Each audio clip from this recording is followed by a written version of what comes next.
kali ini di Morowali. Kita akan mapping lahan yang ada di belakang kantor bupatinya. Jadi mau dibuatkan sistem JIS ya di sini ya. Sama ada beberapa perbaikan RTH, ruang terbuka hijaunya. Jadi perlu mapping dulu sekitar cuma 50 hektaran lah. Bismillah hari ini bisa selesai lah karena jauh banget. Ini baru pertama kali ke Sulawesi untuk saya sendiri ya. Jadi ini lumayan memakan waktu seharian perjalanannya. Jadi bismillah hari ini selesai. Soalnya tiap hari di sini hujan guys. Lihat, nggak ada cahaya matahari. Jadi kita harus teliti dan cepat. Bismillahirrahmanirrahim ya. Selesai hari ini.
proses terbang. Remote control signal ini yang bikin pushing. Jadi tenang ya. Kalau benar-benar ini nanti padam, baru kita remote manual. Benar-benar padam ya. Kalau benar-benar padam, ini masih belum padam. Ini masih jalan. Ini di Taman Kota Vanuatu. Masih proses.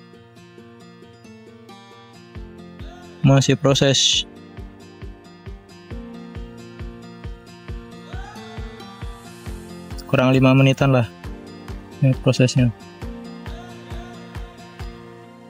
Hari ini cerah ya.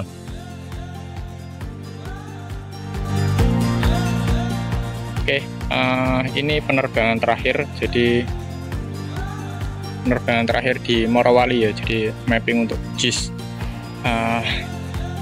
Banyak banget di sini perusahaan yang punya jammer. Jadi nggak bisa luas-luas ya. Jadi paling 20 hektar harusnya bisa sekali terbang tuh minimal ya 30 sampai 40 lah. Tapi ini karena di sini banyak perusahaan, emang di daerah Morowali ini emang banyak tambang nikel dan lain-lain kayak gitu. Beberapa perusahaan memiliki jammer ataupun kalau enggak ini sih sinyal telekomunikasi. Jadi ini ya kendala umum lah kayak gitu. Jadi harus bisa mengantisipasi. Ini kita ada di depan kantor Bupati Morowali. Ini kita masih proses ya. Ini bismillah, penerbangan terakhir hari ini. Kita habis itu kita langsung lanjut ke tempat selanjutnya. Oke, lanjut.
Oke, kali ini kita akan ngecek hasil dari ini ya, dari pemetaan yang ada di Morowali. Jadi ini kita cek, ini hasil drone-nya seperti ini. Ini masih jelas sekali ya. Jadi ini hasil drone-nya kualitasnya lumayan bagus sih, kayak gitu. Karena dilakukan di pagi sampai siang, jadi cahaya cukup lah. Gitu. Nah, ini hasilnya seperti ini. Kita cek satu-satu ya. Di koridor jalan yang paling utama adalah bagian koridor jalan. Nah, ini koridor jalannya masih kelihatan sekali seperti ini. Oke, ini koridor jalannya kanan kiri. Terus hasilnya ini juga masih tegak lurus, simetris juga, masih real kayak gitu. Oke, kita lanjut. Ini kita cek satu-satu. Nah, oke. Lanjut. Nah, ini bagian beberapa ada di view drone ya. Udah ada di video drone. Jadi ini sampelnya. Ini koridor yang penting untuk di mapping. Ini hasilnya masih tajam hasilnya.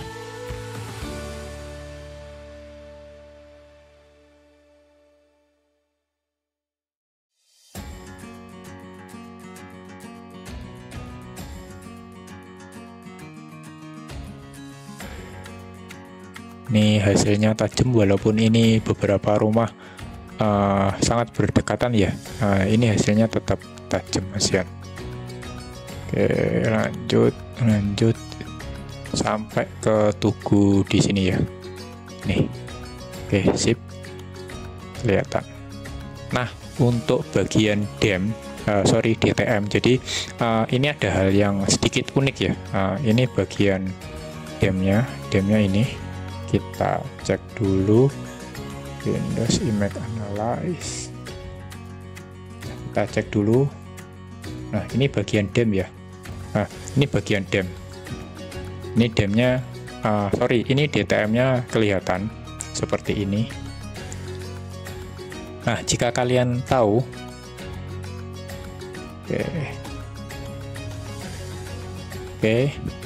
nah ini bagian demnya, bagian DTM-nya. Kayak gini, ya rada highlight-nya. Nah, ini bagian DTM-nya.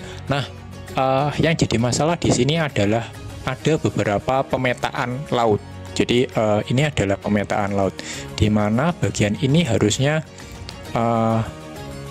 di perbatasan ini harusnya 0 karena dia perbatasan MDPL. Nah, ketika data awal, nah ini data awal. Data awal itu dia menunjukkan angka masih positif. Ini harus menunjukkan negatif. Nah, ini kan nggak mungkin laut ketinggiannya 48. Nah, hal-hal seperti ini, nah ini konturnya sudah bagus ya. Konturnya udah bagus di sepanjang tepi pantai masih 0. Masih berurutan kayak gitu. Tapi ketika nominal MDPL-nya, ketinggiannya, elevasinya ini masih positif, ini adalah salah satu pengukuran yang salah.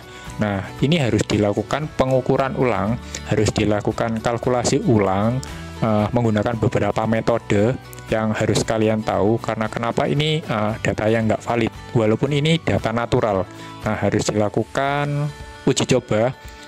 Kita udah lakukan beberapa metode, nah ketemulah data seperti ini. Nah, ini adalah data yang mendekati mendekati nilai yang paling benar kayak gitu. Walaupun ini data elevasi drone ini nggak bisa dijadikan acuan 100%. Karena kenapa? Harus menggunakan pengukuran topografi. Nah, tapi ini bisa mendekati ke data elevasi nasional Demnas kayak gitu ya. Dan data Demnas ini lebih data drone ini bisa lebih valid ketimbang data Demnas. Jadi kita harus melakukan beberapa filter uji coba kayak gitu. Kita nggak bisa 100% pakai data Demnas, kita juga nggak bisa pakai 100% data dari drone kayak gitu. Jadi harus ada beberapa pengukuran. Oke, ini kita cek. Nah, ini hasilnya. Nah, kita cek di sini datanya sudah menunjukkan nilai minus untuk bagian-bagian yang di laut. Nah, ini kita sudah melakukan 3-4 seleksi. Salah satu seleksinya adalah data Demnas kayak gitu. Jadi ada beberapa kontur yang kita ambil dari Demnas, kita ambil nilainya aja sebagai titik acuan kayak gitu. Oke ya, jadi ini lihat, ini 5 meter, jadi masih mendekati. Nah, kalau 5 meter ke sini kan harusnya ada nolnya ya, ini. Nah, di sini yang unik, ini karena ada ombak. Nah, ini ada positif 5, ini data yang nggak valid. Nah, ini karena ada nilai gerak ketika proses mapping. Nah, ini emang drone kan tidak cocok, tidak valid ketika digunakan untuk mapping perairan. Nah, ini yang terjadi ketika menggunakan drone untuk melakukan mapping area. Ini data-data nggak valid seperti itu. Nah, tapi untuk data di darat, nah ini lihat, ini udah mendekati 0. Jadi data di pinggir laut ini 0. Berarti ini merupakan salah satu data yang valid. Karena kenapa? Perairan ya harus 0, perbatasan antara daratan dan perairan di laut harus 0 dan harus memang 0 kayak gitu. Nah, ini 5 meter. Nah, ini masih ada nilai toleransi seperti itu. Ini udah kelihatan data. Nah, ini penting kenapa kita harus tahu proses seleksi proses seleksi acuan GTM-nya bagaimana cara pengukurannya. Nah ini kelihatan kan, ini 0 ke min 5 seperti itu. Nah ini oke ya, sip. Nah ini konturnya daratannya datar seperti itu. Kalau dilihat dari konturnya, sorry, ini, nah ini kelihatan. Oke, kita naikkan dulu seperti ini. Sorry. Nah ini lebih mendekati kevalitan. 10 ini karena ini ketinggian ini ya, ketinggian beberapa pohon ini nggak bisa diseleksi, jadi hal kayak gini agak repot. Ini karena menggunakan full 100% drone ya. Kita cuma menggunakan GCP 1 kayak gitu. Sorry, kita menggunakan 2 GCP. Itu nggak ada data acuan. Nah ini data yang mendekati valid kayak gitu. Mungkin nilai errornya masih 1-5 lah untuk seluas ini. Nah, kita harus menggunakan pengukuran total station atau menggunakan GPS geodetik biar bisa lebih akurat lagi. Tingkat toleransinya bisa sampai mili. Kalau pakai drone masih 1-5 meter kayak gitu. Tapi ini mungkin ya 1-5 mungkin di angka 1 atau 2 meter lah kalau dilihat dari data ini. Oke ya. Oke, itu dulu review hasil dari kita yang di Morowali yang dikerjakan tadi. Kalau next ada pekerjaan hasilnya kita akan review supaya lebih jelas lagi.